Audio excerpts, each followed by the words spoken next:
औज़ुबिल्लाहिमिनश्शैतानिर्रजीम बिस्मिल्लाहिर्रहमानिर्रहीम। मेरी तरफ से तमाम देखने वालों को अस्सलाम वालेकुम वरहमतुल्लाहि वबरकातुहू। डियर स्टूडेंट्स, आज हम 10th क्लास के चैप्टर नंबर 1 क्वाड्रेटिक इक्वेशंस को स्टार्ट करने जा रहे हैं। इससे पहले आपने अगर हमारे चैनल को सब्सक्राइब नहीं किया तो चैनल को सब्सक्राइब करें और बेल आइकन को प्रेस करें ताकि हर नई आने वाली वीडियो आप तक पहुँच सके। डियर स्टूडेंट्स, क्वाड्रेटिक इक्वेशंस हमारा 10th क्लास का चैप्टर नंबर 1 है। इससे पहले आपने थोड़ा सा समझना है चीज़ों को। इससे पहले आपने 9th क्लास के अंदर पोलिनोमियल्स पढ़ा होगा, जिसको उर्दू में अलजबरी जुमला कहा जाता है। पोलिनोमियल्स हमारे पास क्या होता है? अगर हमारे पास कोई एक्सप्रेशन इस फॉर्म में आ जाए तो हम उसको कहेंगे कि वो हमारे पास पोलिनोमियल्स है। जैसा कि हमारे पास उस पोलिनोमियल्स की जनरल फॉर्म हमने पढ़ी थी 9th क्लास के अंदर, वो हमारी थी जनरल फॉर्म जो है an x raised to power n plus an minus 1 x raised to power n minus 1 plus an minus 2 x raised to power n minus 2 and up to so on, और last वाली term में a not आता था। ठीक है, तो इस तरह हमने एक पोलिनोमियल्स की जनरल फॉर्म को रिप्रेजेंट किया था चैप्टर नंबर 4 9th क्लास के अंदर। तो फर्स्ट हमारी डेफिनेशन यही है, पोलिनोमियल या अलजबरी जुमला। तो स्टूडेंट्स, आपने इस अलजबरी जुमले को अंडरस्टैंड करना है। सबसे पहले इस अलजबरी जुमले में देखें, हमारे पास जो x है वो वेरिएबल है, और जो an minus 1 an minus 2 and up to so on और a नॉट जो लास्ट में था, तो ये हमारे पास क्या है, ये कोफिशिएंट हैं उस वेरिएबल के साथ जो भी। तो यहाँ पे x raise to power n means that x variable है और वेरिएबल की पावर n है, तो वेरिएबल के साथ जो कोफिशिएंट है an है, यानी कि x raise to power n जो वेरिएबल है उस वेरिएबल के पास जो कोफिशिएंट है वो an है। इसी तरह जो नेक्स्ट टर्म आती है उसमें x की पावर जो पहले वाली n थी उसमें से 1 कम है। इसी तरह जो नेक्स्ट टर्म आती है उसमें से n में से 2 कम है।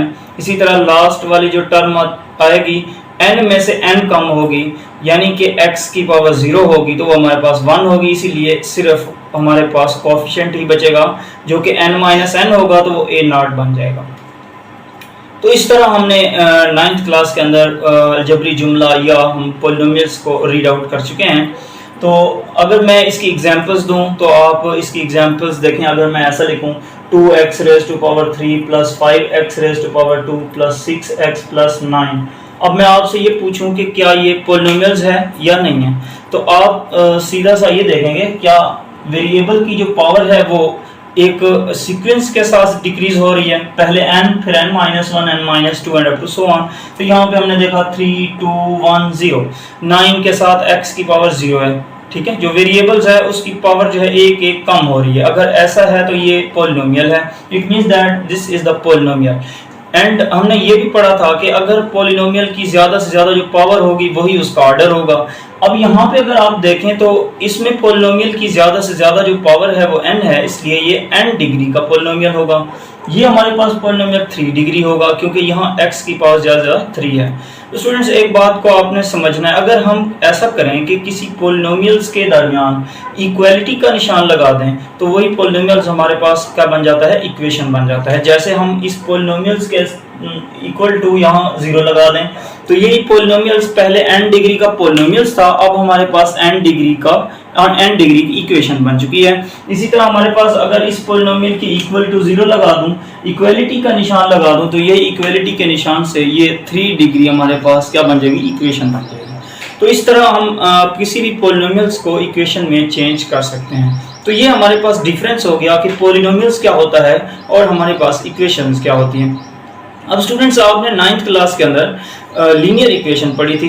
लीनियर इक्वेशंस हमारे पास क्या होगी कि हमने पढ़ा था कि ऐसी इक्वेशंस जिसमें वेरिएबल की जो ज़्यादा से ज़्यादा पावर होती है वो 1 होती है।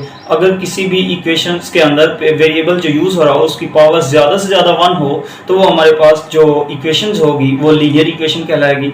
इसकी जनरल फॉर्म जो है, लीनियर इक्वेशन की जो जनरल फॉर्म है वो भी हमने जो है पढ़ी थी। अब मैं यहाँ आपको बता देता हूँ कि वो हमारे पास क्या थी। लीनियर इक्वेशन की जो जनरल फॉर्म थी वो हमारे पास थी ax plus b equal to 0। ये हमारे पास लीनियर इक्वेशन की जनरल फॉर्म है। क्या है ये हमारे पास? General form of linear equation.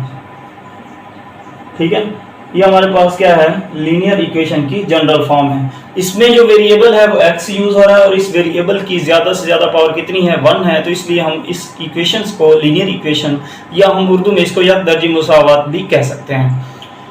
इसके बाद अगर हमारे पास ऐसा हो, वेरिएबल की ज़्यादा से ज़्यादा पावर 2 हो, वेरिएबल की क्या हो, ज़्यादा से ज़्यादा पावर 2 हो, तो हमारे पास दो दर्जी मुसावात होगी, या हमारे पास इसको इंग्लिश में कहेंगे क्वाड्रेटिक इक्वेशन होगी। तो क्वाड्रेटिक इक्वेशंस की जो जनरल फॉर्म होगी वो क्या होगी, हम यहाँ पे उसको अगर लिखें तो वो लिख सकते हैं ax² plus bx plus c equal to 0। तो ये हमारे पास क्वाड्रेटिक इक्वेशन की क्या है, ये जनरल फॉर्म है। क्वाड्रेटिक इक्वेशन इसलिए कहते हैं क्योंकि इसका ऑर्डर 2 है। ये अभी मैंने आपको पॉलिनोमियल्स के अंदर भी बताया। यहाँ देखें, इस लेफ्ट साइड पे सारा पॉलिनोमियल यूज हो रहा है, राइट साइड पे 0 है। यहाँ भी लेफ्ट साइड पे पॉलिनोमियल है, राइट साइड पे 0 है। तो ये पॉलिनोमियल्स है, असल में ये पॉलिनोमियल है। जब हमने इक्वलिटी का साइन लगाया तो ये हमारे पास इक्वेशन बन गई। अब हम अगर क्वाड्रेटिक इक्वेशंस को डिफाइन करना चाहें तो हम कह सकते हैं the equation in which power of variable is 2। जो इक्वेशंस जिसमें वेरिएबल की ज़्यादा पावर 2 हो, वो इक्वेशंस हमारे पास क्वाड्रेटिक इक्वेशंस कहलाती है, और इसको हम यूँ डिफाइन करते हैं। तो स्टूडेंट्स, अगर हम इसकी डेफिनेशंस को यहाँ लिखना चाहें तो डेफिनेशंस हमारे पास क्या होगी, the equation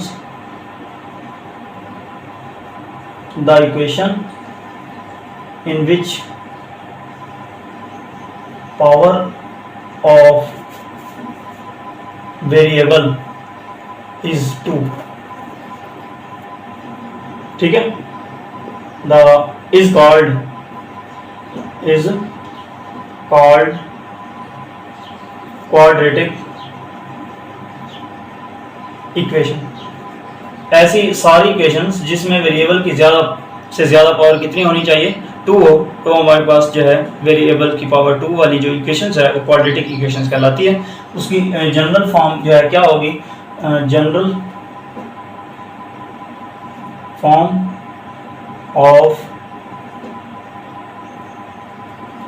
quadratic equation is, हमारे पास क्या थी, ax² plus bx plus c equal to 0। ये हमारे पास क्वाड्रेटिक इक्वेशन की जनरल फॉर्म थी। इसमें हमारे पास देखें, ये जो a कोफिशिएंट है x² का, इसी तरह b कोफिशिएंट है x का, कोफिशिएंट को उर्दू में असास भी कहते हैं। इसी तरह हमारे पास c क्या है, जिसके साथ x² यानी वेरिएबल कोई नहीं है, वो कांस्टेंट होता है। और ये आप एक क्लास 9th क्लास के अंदर भी पढ़ चुके हैं कांस्टेंट क्या चीज़ होती है। तो यहाँ हमारे पास जो तीनों हैं a, b एंड c, यानी कि coefficient of x², coefficient of x and constant, ये किस में से होने चाहिए, सेट ऑफ इंटीजर में से होने चाहिए। ठीक है, सेट ऑफ इंटीजर में से क्यों होने चाहिए, देखें सेट ऑफ इंटीजर में पॉजिटिव भी होते हैं, नंबर्स नेगेटिव भी होते हैं। तो इस हमारे पास जो a है, b है, c है, ये पॉजिटिव भी हो सकते हैं, नेगेटिव भी हो सकते हैं। इसलिए अगर हम किसी नेचुरल नंबर में से सेट में से लेते हैं तो वो तो सिर्फ कंडीशन हो जाएगी कि वो पॉजिटिव नंबर होंगे। तो अगर मैं z में से लूँगा ABC, तो हमारे पास पॉजिटिव नंबर भी हो सकते हैं, नेगेटिव नंबर भी हो सकते हैं। तो ये थी हमारे पास general form of quadratic equations और इसकी डेफिनेशन। तो अब स्टूडेंट्स हम देखते हैं कि इस क्वाड्रेटिक इक्वेशंस को अगर हम इसी क्वाड्रेटिक इक्वेशंस के ऊपर कुछ ऐसा रूल अप्लाई करें, यही क्वाड्रेटिक इक्वेशन लीनियर इक्वेशन बन जाए, या फिर हम कुछ इस तरह इस क्वाड्रेटिक इक्वेशंस के ऊपर कुछ हम इसके अंदर तब्दीली करें, इसके अंदर चेंजिंग करें, और यही क्वाड्रेटिक इक्वेशंस हमारे पास प्योर क्वाड्रेटिक इक्वेशन बन जाए। तो अब हम इसके ऊपर डिस्कस करते हैं। देखें हमारे पास जो है क्वाड्रेटिक इक्वेशन की जनरल फॉर्म है हमारे पास ax² plus bx plus c equal to 0। ये हमारे पास क्वाड्रेटिक इक्वेशंस की जनरल फॉर्म है। अगर हम ऐसा करें कि x² के कोफिशिएंट a को, यानी x² का कोफिशिएंट, यहाँ वेरिएबल x यूज हो रहा है, वेरिएबल चेंज भी हो सकता है, x भी हो सकता है, y भी हो सकता है, z भी हो सकता है, l भी हो सकता है, m भी हो सकता है, तो वेरिएबल कुछ भी हो सकता है। ठीक है, तो यहाँ आपके पास जो है x² का जो कोफिशिएंट है वो a है।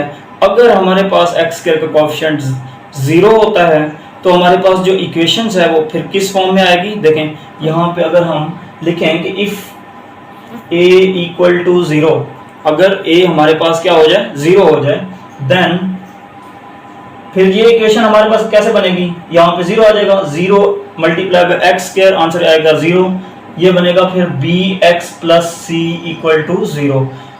तो देखें, अगर हमारे पास एक्स स्क्वायर का कोफिशिएंट 0 हो जाए तो फिर यही क्वाड्रेटिक इक्वेशन लीनियर इक्वेशन बन जाती है, क्योंकि लीनियर इक्वेशन इसी फॉर्म की थी। कोफिशिएंट चेंज हो सकते हैं, ये मैंने आपको पहले बताया। तो हमारे पास क्या कहलाएगी, लीनियर इक्वेशन कहलाएगी। इसके बाद अगर हमारे पास एक्स स्क्वायर का कोफिशिएंट 0 ना हो बल्कि एक्स का कोफिशिएंट 0 हो जाए, फिर हमारे पास इक्वेशन क्या बनेगी, देखें, if X B equal to 0, X coefficient क्या है, बी इक्वल टू 0, देन फिर इक्वेशन क्या बनेगी, फिर हमारे पास यही इक्वेशन बन जाएगी। इसकी जगह 0 पुट करेंगे, 0 multiply by X equal to 0, A X square plus C equal to 0, फिर ये इक्वेशन बन जाएगी। और इस इक्वेशंस को हम कहते हैं, ये हमारे पास प्योर क्वाड्रेटिक इक्वेशन कहलाती है। क्या कहलाती है, ये हमारे पास कहलाती है pure quadratic equation. I hope के ये आपको समझ आ गया होगा। नेक्स्ट हमारे पास जो है इस क्वाड्रेटिक इक्वेशंस को सॉल्व करने के मेथड हैं। तो स्टूडेंट्स, आज हम क्वाड्रेटिक इक्वेशन को सॉल्व करने के मेथड पढ़ेंगे। हमारे पास जो है 3 मेथड हैं क्वाड्रेटिक इक्वेशन, किसी भी क्वाड्रेटिक इक्वेशन को सॉल्व करने के 3 मेथड हैं। और नेक्स्ट लेक्चर के अंदर हम हर मेथड को यूज़ करके अपने क्वेश्चंस को सॉल्व आउट करेंगे। तो हमारे पास देखें, क्वाड्रेटिक इक्वेशंस को सॉल्व करने के मेथड हमारे पास कितने हैं, 3 हैं। तो हमारे पास मेथड देखें, पहला मेथड है हमारे पास by using the factorization, factorize करके हम तज्जी करके किसी भी क्वाड्रेटिक इक्वेशंस को सॉल्व कर सकते हैं। तो क्या लिखेंगे हमारे पास, बाय यूजिंग